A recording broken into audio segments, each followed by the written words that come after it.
اصل مسئلہ جو ہے میرے نزدیک دین کی 3 بنیادی اصطلاحات کی وضاحت ہے، اور اس میں بھی اصل جو ہے اہمیت وہ صرف اسلام اور ایمان کے درمیان فرق۔ اس کی وجہ کیا ہے؟ آپ کو یاد ہوگا جو سب سے پہلا ہم نے مضمون پڑھا تھا دعوت رجوع القرآن والی کتاب سے، کہ ایمان اور اسلام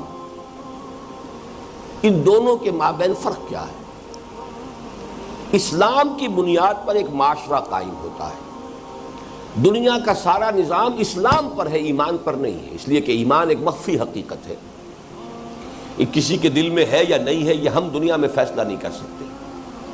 حضور کر سکتے تھے، اس لیے کہ حضور کو علم جو ہے وہ وحی کے ذریعے سے حاصل ہوتا تھا۔ کوئی شخص منافق ہے یا مومن ہے، حضور کو اس کے بارے میں کہنے کا اختیار حاصل تھا۔ ویسے بھی یہ کہ ایک تو آپ کو وحی کے ذریعے سے علم حاصل ہوتا تھا، دوسرے یہ کہ جو آپ کو اللہ نے بصیرت دی تھی، اس لیے کہ آپ نے تو فرمایا ہے کہ میں اپنی پشت پر بھی سے بھی دیکھتا ہوں، یہ آپ کے اپنے الفاظ ہیں۔ تو جو خواص ہیں نبوت کے، ہم ان کو عام آدمیوں کے اوپر قیاس نہیں کر سکتے، لہذا ان کا معاملہ تو نوعیت کے اعتبار سے مختلف ہوا۔ لیکن یہ کہ بہرحال دنیا میں کسی اور شخص کو یہ فیصلہ کرنے کا حق حاصل نہیں ہے کہ کوئی شخص مومن ہے یا نہیں ہے۔ سارا فیصلہ ہوگا اس کا کہ مسلم ہے یا نہیں، مسلمان ہے یا نہیں۔ مسلمان اگر ہے تو پھر در حقیقت اسے مسلمان معاشرے کے اندر تمام حقوق حاصل ہیں جو مسلمان کے ہیں، چاہے وہ فاسق ہو، فاجر ہو، چاہے متقی ہو، تہجد گزار ہو، چاہے وہ 5 وقتہ نماز بھی ٹھیک طور سے نہ پڑھتا ہو، کوئی فرق واقع نہیں ہوتا، وہ مسلمان معاشرے کا ایک فرد ہوگا، اسلامی ریاست کا ایک شہری ہوگا، اس کے حقوق برابر ہیں۔ لیکن یہ کہ ایمان بالکل دوسری شے ہے۔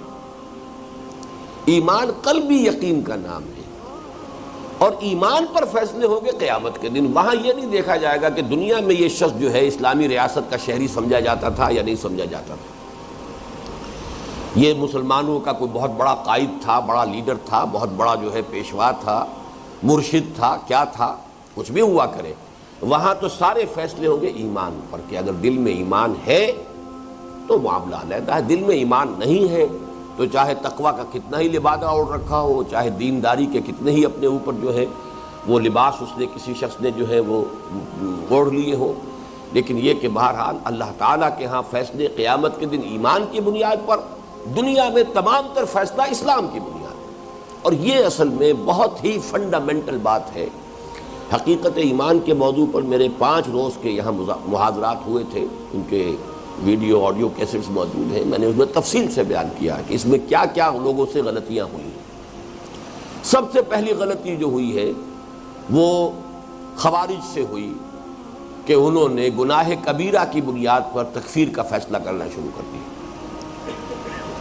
کسی نے گناہ کبیرہ کا ارتکاب کیا، کافر ہو گیا، کافر ہو گیا تو مرتد ہو گیا، مرتد ہو گیا واجب القتل ہے، مباح الدم ہے، اب اس کا خون جو ہے حلال ہے، خون بہا دینا جائز ہے، اس کا مال جو ہے وہ مال غنیمت کے طور پر آپ اس کو حاصل کر سکتے ہیں۔ یہ ساری چیزیں جو ہے وہ ایک کڑی دوسری کڑی سے جڑتی چلی جائے گی جب آپ نے گناہ کبیرہ کے مرتکب کو کافر کر دیا۔ دیکھیے یہی وجہ ہے کہ اسی موضوع پر امام ابو حنیفہ رحمۃ اللہ علیہ، جو ویسے تو ائمہ اربعہ میں سے میں بھی انہیں امام اعظم مانتا ہوں، کوئی شک نہیں، قانون کا جس قدر گہرا فہم اللہ نے انہیں دیا تھا، یہ اللہ کی دین ہوتی ہے، جس کو جو شے دے دے اللہ تعالیٰ کی طرف سے عطا ہے، اس کی لاجک، قانون، اس کی جو ہے گہرائی، وہ حضرت امام ابو حنیفہ رحمۃ اللہ علیہ پر اللہ کا خصوصی فضل ہے۔ ان کی کوئی کتاب فقہ پر نہیں ہے، کہا جاتا ہے کہ ایک کتاب، وہ بھی ڈاؤٹ فل ہے، اس کے بارے میں بھی شک ظاہر کیا جاتا ہے کہ وہ بھی ان کی تصنیف ہے یا ان کے کسی شاگرد کی ہے، اس لیے کہ پچھلے زمانے میں یہ رواج تھا کہ شاگرد بھی تصنیفیں لکھ کر اپنے استاد کی طرف منسوب کر دیتے تھے۔ قاضی ثناء اللہ پانی پتی رحمۃ اللہ علیہ تفسیر لکھ رہے ہیں، تفسیر کا نام تفسیر مظہری ہے، اور مرزا مظہر جانے جانا رحمۃ اللہ علیہ شہید جو ہے وہ ان کے استاد بھی تھے اور ان کے پیر اور مرشد بھی تھے۔ مصنف اس تفسیر کے جو ہیں وہ ہے قاضی ثناء اللہ پانی پتی، لیکن وہ تفسیر کا نام رکھ رہے ہیں اپنے استاد کے نام پر، تفسیر مظہری، استاد اور مرشد کے نام پر۔ تو اس بات کا امکان ظاہر کیا جاتا ہے کہ الفقہ الاکبر جو واحد ایک کتاب ہے، جس کے بارے میں گمان غالب یہ ہے کہ وہ تصنیف ہے امام ابو حنیفہ رحمۃ اللہ علیہ کی، اس کے بارے میں بھی یہ شک ظاہر کیا گیا ہے کہ وہ اصلاً امام صاحب کی تصنیف نہیں بلکہ ان کے کسی شاگرد کی تصنیف ہے جس نے تعظیماً منسوب کر دیا ہے اسے اپنے استاد کی طرف۔ لیکن یہ کہ بہرحال اگر ہے تو وہی ایک تصنیف ہے، وہ فقہ الاکبر ہے، وہ انہی موضوعات پر ہے کہ اسلام تکفیر کب ہوگی، گناہ کبیرہ کا مرتکب جو ہے کافر نہیں ہے، یہ تمام چیزیں۔ المسلم و کف لکل مسلم، تمام مسلمان آپس میں درجے کے اعتبار سے برابر ہیں۔ جب کسی کی تکفیر ہو گئی وہ زیرو ہو گیا، اب اس کے اسلامی ریاست کے حقوق جو ہے وہ ایک مسلم کی شہری کی حیثیت سے ختم ہو گئے، بلکہ وہ تو اسلامی ریاست میں تو مرتد ہے، واجب القتل ہے۔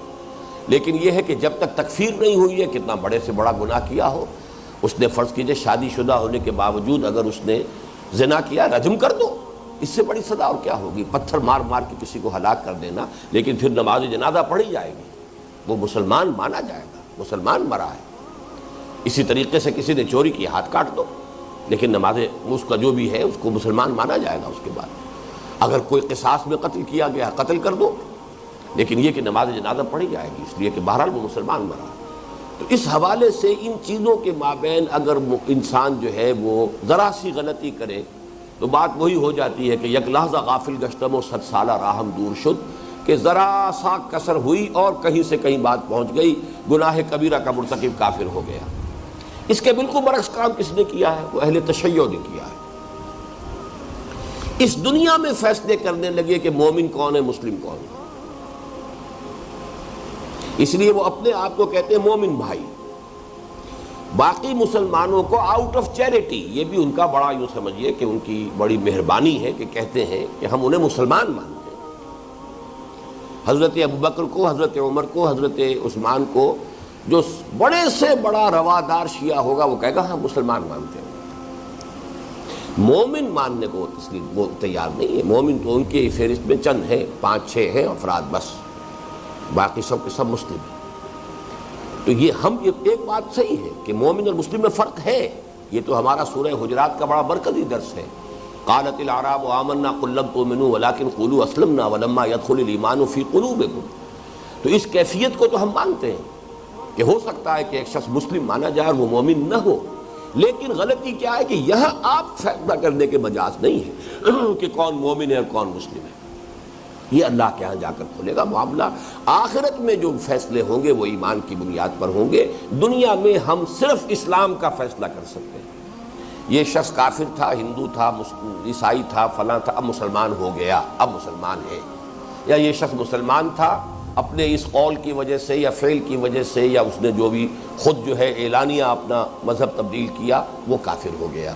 یہ جو فیصلہ ہوگا تو اس کا فیصلہ تو ہم کر سکتے ہیں کہ یہ غیر مسلم ہو گیا۔ مسلم اور غیر مسلم کا فیصلہ دنیا میں ہوگا، لیکن مسلمان جو ہے آیا وہ مومن ہے، آیا وہ منافق ہے، اور ایک تیسری شکل کیا ہے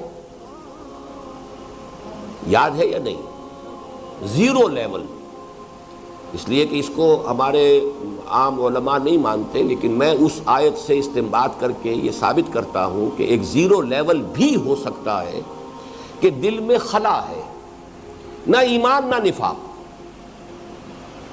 اور در حقیقت آج کے مسلمانوں کی عظیم اکثریت اسی کیٹیگری میں ہے، منافق نہیں ہے لیکن مومن بھی نہیں ہے۔ مومن اگر ہوں تو دنیا میں سربلند ہو، انتم الاعلون ان کنتم مومنین، سربلند تو ہم ہے نہیں، مومن ہم نہیں ہو سکتے، لیکن منافق بھی نہیں، بیچ کی ایک کیٹیگری ہے اس وقت۔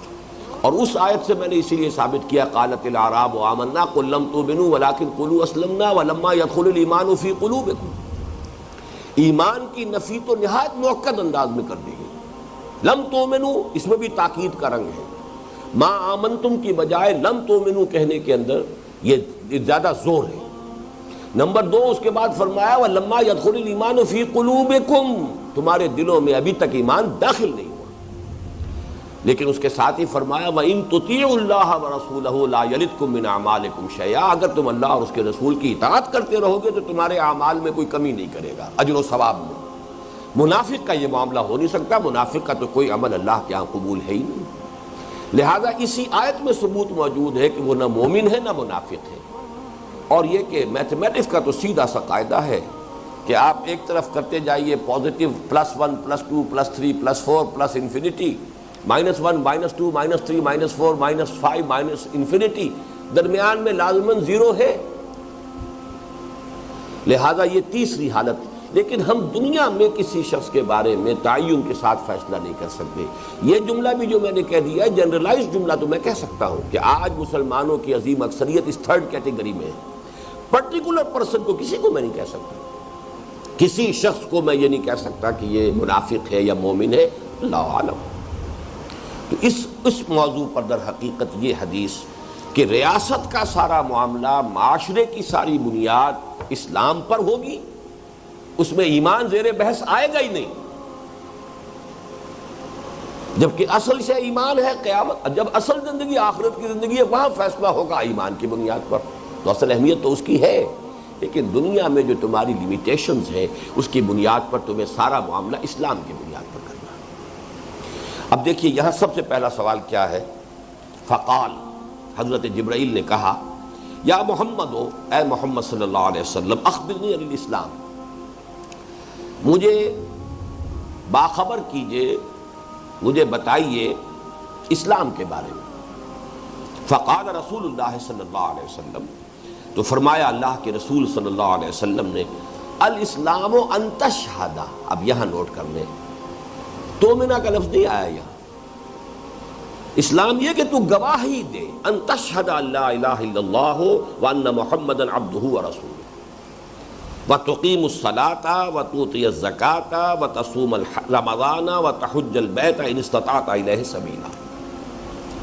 اسلام یہ ہے کہ تو گواہی دے کہ اللہ کے سوا کوئی معبود نہیں، اور یہ کہ محمد اس کے بندے صلی اللہ علیہ وسلم اور رسول ہیں، اور تو قائم رکھے نماز کو اور ادا کرتا رہے زکوٰۃ، اور روزے رکھے رمضان کے، اور حج کرے اللہ کے گھر کا، بیت اللہ کا، اگر تجھے استطاعت حاصل ہو اس کے سفر کی، اس کے راستے کی، اس کے اخراجات، اس کے تمام، اسی استطاعت میں صحت بھی آ جائے گی۔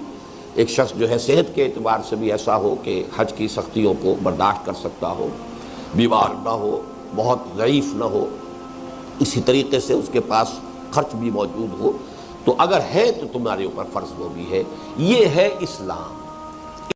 سبحان اللہ عدد ما خلق فی الارض، سبحان اللہ عدد ما بین ذلک۔